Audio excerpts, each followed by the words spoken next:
গত কয়েকদিন ধরে বাংলাদেশে একটি খবর আলোচনায় এসেছে, সেটি হচ্ছে আমরা যারা মুখ পরিষ্কার করবার জন্য টুথপেস্ট ব্যবহার করি। একটি গবেষণায় দেখা গেছে বাংলাদেশে 32টা টুথপেস্ট কোম্পানি রয়েছে। সেই কোম্পানির মধ্যে 26টি কোম্পানির টুথপেস্টের মধ্যে মাইক্রোপ্লাস্টিক পাওয়া গেছে। আর মাইক্রোপ্লাস্টিক ওটাকে বলা হয় যেটা হচ্ছে প্লাস্টিকের কণা। যেই প্লাস্টিকের কণা বাতাসের মাধ্যমে যেই কোনোভাবে মানুষের পাকস্থলীতে গিয়ে পৌঁছে মানুষের হজম শক্তি কমিয়ে ফেলে, মানুষের রোগ প্রতিরোধের ক্ষমতা কমে ফেলে, একজন বিবাহিত পুরুষের জৈবিক চাহিদা যেটা আছে সেটাও কমিয়ে ফেলে। সর্বশেষ ওই প্লাস্টিকের কণাগুলো জমতে জমতে রোগ প্রতিরোধ ক্ষমতা যখন কমে যায় ওটা ক্যান্সার আকার ধারণ করে। আর যেই মানুষটার ক্যান্সার আক্রমণ করবে আমরা নিশ্চিত বলতে পারি সেই মানুষটার মৃত্যু ছাড়া আর কোনো গতি নেই। টুথপেস্ট আমরা ব্যবহার করছি পরিষ্কার পরিচ্ছন্নতার জন্য। আল্লাহ বলেছেন ইন্নাল্লাহা ইউহিব্বুত তাওয়াবিন ওয়া ইউহিব্বুল মুতাতাহহিরিন। যারা পবিত্র,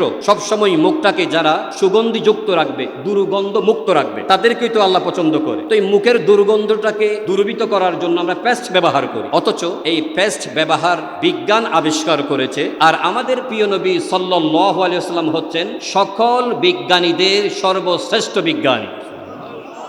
আজ থেকে 1400 বছর আগেই তিনি আমাদের জন্য কি করেছেন?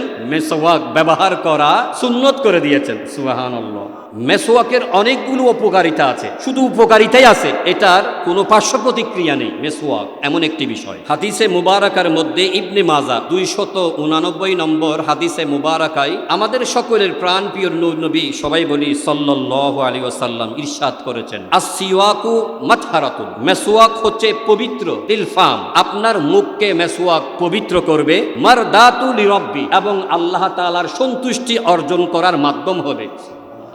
প্রিয় নবী সাল্লাল্লাহু আলাইহি ওয়াসাল্লাম ইরশাদ করেছেন ওহী নাজিল করবার সময় যতবার জিব্রাইল ফেরেশতা এসেছেন ততবার তিনি আমাকে মেসওয়াক করবার জন্য গুরুত্ব আরোপ করেছেন। সুবহানাল্লাহ। প্রিয় নবী সাল্লাল্লাহু আলাইহি ওয়াসাল্লাম ইরশাদ করেছেন যে মিসওয়াকের গুরুত্ব এমনভাবে বলা হচ্ছে, আমার কেন জানি মনে হচ্ছে যে মহান আল্লাহ তাআলার হাবিব সাল্লাল্লাহু আলাইহি ওয়াসাল্লাম তিনি নিজেই বলছেন আমার উম্মতের জন্য মেসওয়াক করাটা এটা যদি কষ্টকর না হতো, কষ্টসাধ্য না হতো, তাহলে আমি প্রত্যেক উম্মতের জন্য, নারী পুরুষ সবার জন্য মেসওয়াক করাটাকে ফরজ করে দিতাম।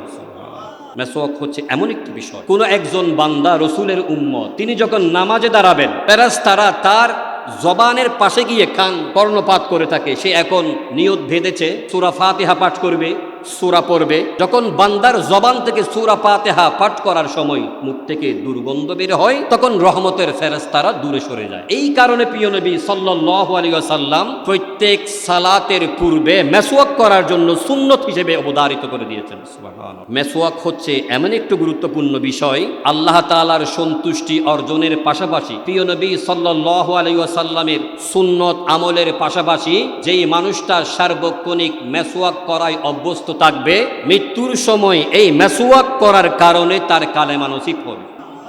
প্রিয় নবী সাল্লাল্লাহু আলাইহি ওয়াসাল্লাম ইরশাদ করেছেন যে আমার কোনো উম্মত মেসওয়াক করা ছাড়া নামাজ পড়লে তার সওয়াব মিলবে 1 গুণ, আর মেসওয়াক সহকারে উযু করে ওই নামাজ পড়লে এটার সওয়াব মিলবে 77 গুণ।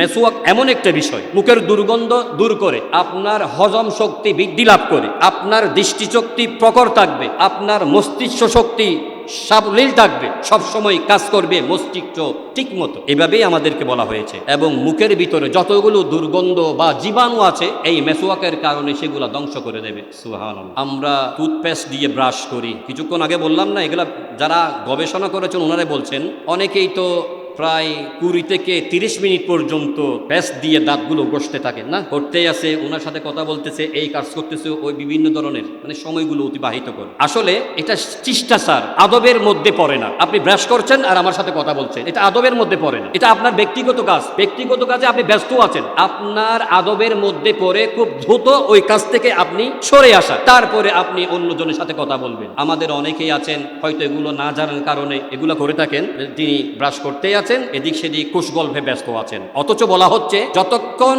ওই পেস্টগুলো আপনার মুখে থাকবে ওই প্লাস্টিকের কণাগুলো আপনার ভিতরে চলে যাচ্ছে, এটার কারণে আপনার ক্ষতির সম্মুখীন হচ্ছে। তো পরামর্শ হচ্ছে যত দ্রুত সম্ভব আপনি ব্রাশ করেন, দ্রুত আপনার মুখটাকে পরিষ্কার করে ফেলেন। আমাদের সচরাচর যেটা দেখা যায় যে স্বাভাবিকভাবে সকালবেলা ঘুম থেকে উঠার পরেই আমরা সবাই ব্রাশ করি, অথচ স্বাস্থ্য নিয়ে যারা কথাবার্তা বলেন ওনারা বলছেন ঘুম থেকে উঠার পরে ব্রাশ করা এটা ভুল পদ্ধতি। সঠিক পদ্ধতি হচ্ছে রাতে খাবার গ্রহণ করে ঘুমাতে যাওয়ার আগে ব্রাশ করা, এটাই হচ্ছে উত্তম পদ্ধতি। কারণ আপনি যখন খাবার গ্রহণ করলেন আপনার দাঁতের ফাঁকে বিভিন্ন ময়লা আবর্জনা লেগে থাকে, 7-8 ঘন্টা পর্যন্ত আপনি ঘুমিয়েছিলেন, ওই খাদ্য কণাগুলো লেগে থাকার কারণে 6-7 ঘন্টার মধ্যে এগুলো পৌঁছে যায়, বিভিন্ন ব্যাকটেরিয়া জন্মগ্রহণ করে, আপনার দাঁতগুলোকে ফুটো করে ফেলে, আপনার মাড়িগুলো শক্ত থেকে খুব দুর্বল করে ফেলে এবং ওখান থেকে মুখের দুর্গন্ধ সৃষ্টি হয়। তো এই কারণে বিশেষজ্ঞগণ তারা পরামর্শ দিয়েছেন ব্রাশ করার সঠিক পদ্ধতি সকালবেলা নয়, বরং খাবার শেষে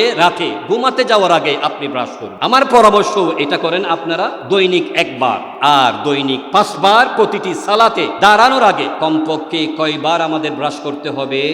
5 বার। এটা প্রিয় নবী সাল্লাল্লাহু আলাইহি ওয়াসাল্লাম আমাদেরকে শিক্ষা দিয়েছেন, নির্দেশ দিয়েছেন।